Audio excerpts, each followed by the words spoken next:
Hello everyone, welcome back to next video. मिलते हैं नई वीडियो में आज नए टॉपिक के साथ। I hope so all are you good.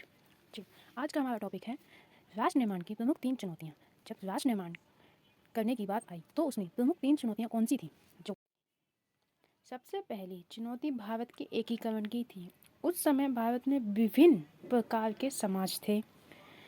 अब नेताओं को यह सुनिश्चित करना था कि आज़ाद भारत में सभी समाजों के लिए जगह हो। अपने आकार और विविधताओं के अनुसार किसी महादेश से कम नहीं था। जो हमारा भारत है उसमें बहुत सारे आकार और बहुत सारी विविधताओं वाला देश था। भारत में अलग अलग संस्कृति के लोग थे, उनकी भाषा अलग थी, पहनावे अलग थे और वे अलग अलग धर्म को मानने वाले भी थे।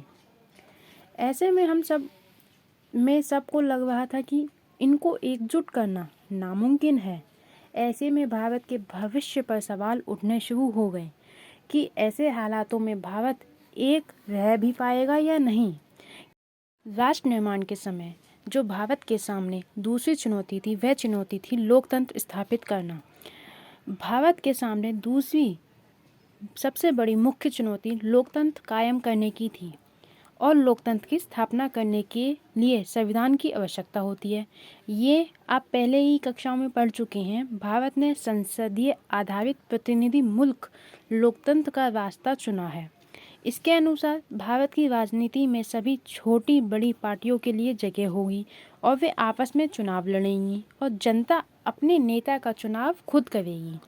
लेकिन इसके लिए जरूरी था कि संविधान से मेल खाते लोकतांत्रिक व्यवहार बर्ताव चलन आए। भारत ने संसदीय शासन पर आधारित प्रतिनिधित्व मुल्क लोकतंत्र को अपनाया है और भारतीय संविधान में प्रत्येक नागरिक को मौलिक अधिकार तथा मतदान का अधिकार दिया गया है।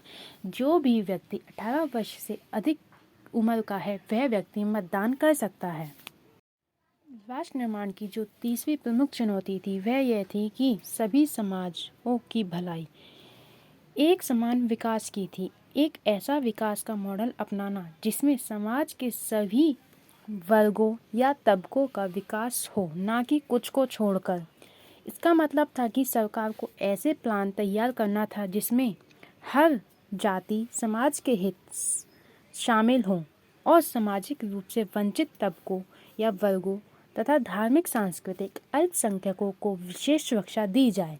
इसी प्रकार संविधान ने राज्य के लिए नीति निर्देशक सिद्धांतों के अंतर्गत लोक कल्याण के उन लक्ष्य को भी स्पष्ट कर दिया है।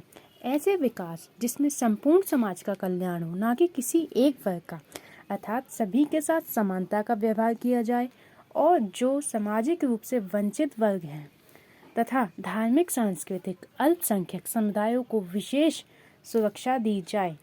द्विराष्ट्र सिद्धांत, यह सिद्धांत मुस्लिम लीग द्वारा दिया गया था। इसके तहत इंडिया 2 कौमों का देश था। इन्होंने मुस्लिमों के लिए एक अलग देश की मांग की। कांग्रेस ने इसका विरोध किया था, लेकिन बाद में मुस्लिम लीग की बात मान ली गई और पाकिस्तान का निर्माण हुआ। नेक्स्ट टॉपिक है हमारा विभाजन की प्रक्रिया। जब विभाजन हुआ तो किस प्रकार से हुआ? अब तक जिस भूभाग को इंडिया के नाम से जाना जाता था उसे भारत और पाकिस्तान के 2 देशों के बीच बांट दिया गया। मतलब जो भाग अभी तक इंडिया के नाम से जाना जाता था अब उसके 2 टुकड़े हो गए। एक था भारत, एक है पाकिस्तान। यह विभाजन बहुत ही दर्दनाक था। इस पर फैसला करना और अमल में लाना और भी कठिन था।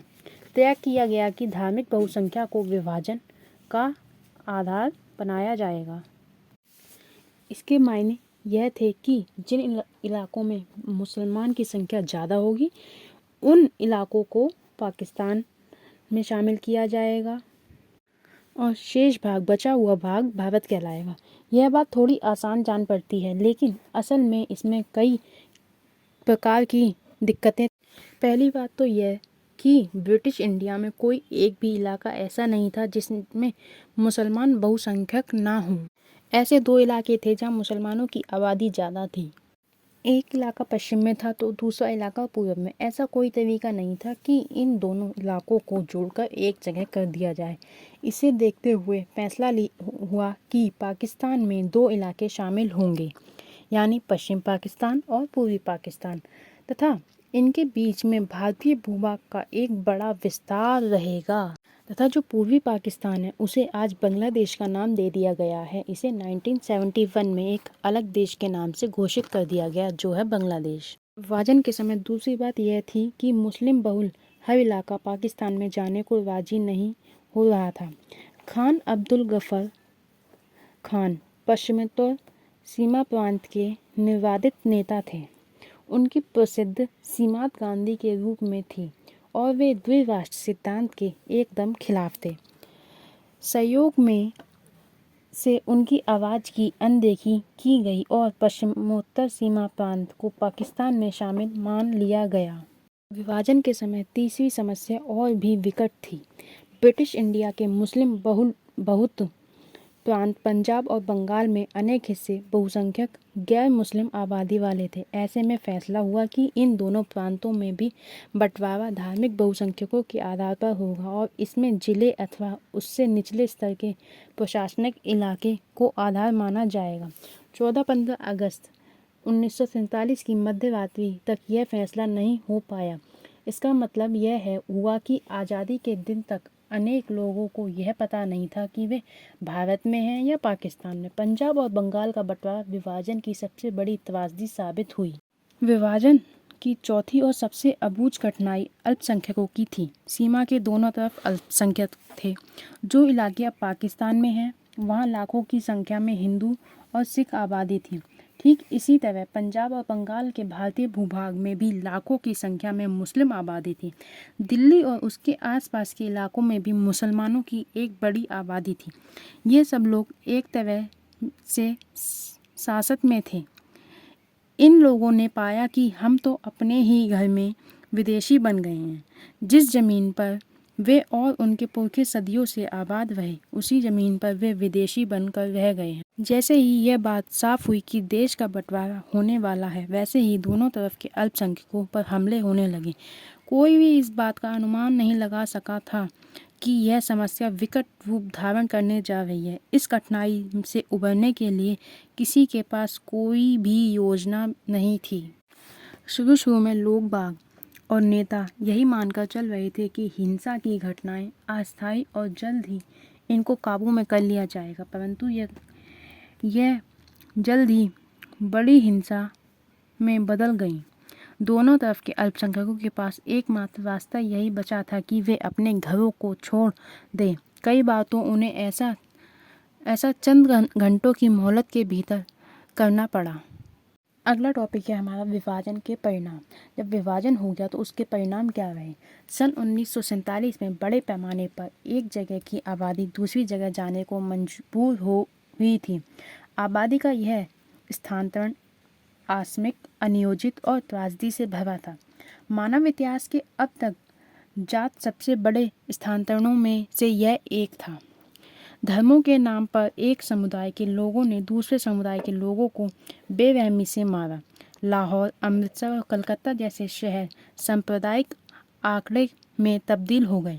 दोनों ही तरफ के अल्पसंख्यक अपने घरों में भाग खड़े हुए और अक्सर अस्थायी तौर पर उन्हें शरणार्थी शिविरों में पनाह लेनी पड़ी। स्थायी प्रशासन अब इन लोगों के साथ रुखई का बर्ताव कर रहा था। सीमा के दोनों ओर हजारों की तादाद में औरतों को अगवा कर दिया गया।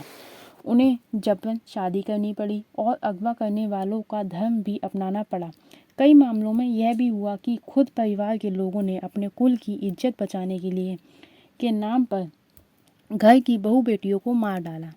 भारत और पाक के लेखक, कवि तथा फिल्म निर्माताओं ने अपने उपन्यास, लघु कथा, कविता और फिल्मों में इस तरह इस मारकाट की नृशंसता का जिक्र किया है। विस्थापन और हिंसा से पैदा दुखों को अभिव्यक्ति दी। विभाजन में वित्तीय संपदा के साथ साथ टेबल, कुर्सी, टाइपराइटर और पुलिस के वाद्य यंत्रों तक का बंटवारा हुआ था। सरकारी और रेलवे के कर्मचारियों का भी बंटवारा हुआ था। विभाजन के कारण 80 लाख लोगों को अपना घर बार छोड़कर सीमा पार जाना पड़ा था। नेक्स्ट टॉपिक, रजवाड़ों का भारत में विलय। स्वतंत्रता प्राप्ति से पहले भारत दो भागों में बटा हुआ था, ब्रिटिश भारत एवं देसी रियासत। इन देसी रियासतों की संख्या लगभग 565 थी। रियासतों के शासकों को मानने समझाने में सरदार पटेल ने ऐतिहासिक भूमिका निभाई और अधिकतर रजवाड़ों को उन्होंने भारतीय संघ में शामिल होने के लिए राजी किया। जो सरदार पटेल थे वह गृह मंत्री थे। रजवाड़ों के विलय में क्या समस्याएं आईं? आज़ादी के तुरंत पहले अंग्रेजों ने कहा कि भारत ब्रिटिश प्रभुत्व से आज़ाद होने जा रहा है, ऐसे में रजवाड़ों की भी आज़ाद कर दिए जाएं और रजवाड़े अपनी मर्जी से चाहे तो भारत में शामिल हों, चाहे तो पाकिस्तान में, या फिर स्वतंत्र रह सकते हैं।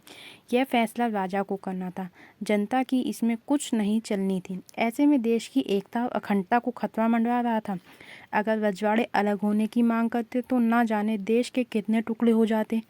त्रावणकोर के राजा ने सबसे पहले अपने राज्य को आज़ाद करने को कहा। अगले दिन हैदराबाद के निजाम ने ऐसा किया। भोपाल के नवाब संविधान सभा में शामिल होना नहीं चाहते थे। रजवाड़ों के विलय में पटेल जी की भूमिका।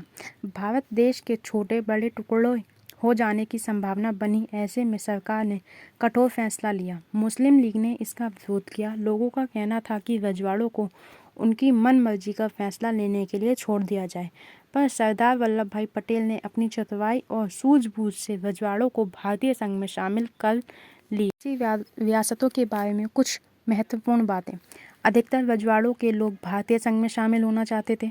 भारत सरकार कुछ इलाकों को स्वायत्तता देने के लिए तैयार थी, जैसे जम्मू कश्मीर। विभाजन की पृष्ठभूमि में विभिन्न इलाकों के सीमांकन के सवाल पर खींचतान जोर पकड़ रही थी और ऐसे में देश की क्षेत्रीय एकता और अखंडता का प्रश्न सबसे महत्वपूर्ण हो गया था। अधिकतर रजवाड़ों के शासकों ने भारतीय संघ में अपने विलय के एक सहमति पत्र पर हस्ताक्षर कर दिए थे। इस सहमति को इंस्ट्रूमेंट ऑफ एक्शन कहा जाता है। जूनागढ़, हैदराबाद, कश्मीर और मणिपुर की रियासतों का विलय बाकी रियासतों की तुलना में थोड़ा कठिन साबित हुआ था। हैदराबाद का विलय किस प्रकार हुआ? हैदराबाद के शासक को निजाम कहा जाता है। उन्होंने भारत सरकार के साथ नवंबर 1947 में एक साल के लिए यथास्थिति बहाल रहने का समझौता किया। कम्युनिस्ट पार्टी और हैदराबाद कांग्रेस के नेतृत्व में किसानों और महिलाओं ने निजाम के खिलाफ आंदोलन शुरू कर दिया। इस आंदोलन को कुचलने के लिए निजाम ने एक अर्ध सैनिक बल रजाकार को लगाया। इसके जवाब में भारत सरकार ने सितंबर 1948 को सैनिक कार्रवाई के द्वारा निजाम को आत्मसमर्पण करने के लिए मजबूर किया। इस प्रकार हैदराबाद रियासत का भारतीय संघ में विलय हुआ। मणिपुर रियासत का विलय। मणिपुर की आंतरिक सार्वभौमता बनी रहे, इसको लेकर महाराज बोधचंद सिंह व भारत सरकार के बीच विलय के सहमति पत्र पर हस्ताक्षर हुए। जनता के दबाव में निर्वाचन करवाया गया। इस निर्वाचन के फलस्वरूप संवैधानिक राजतंत्र कायम हुआ।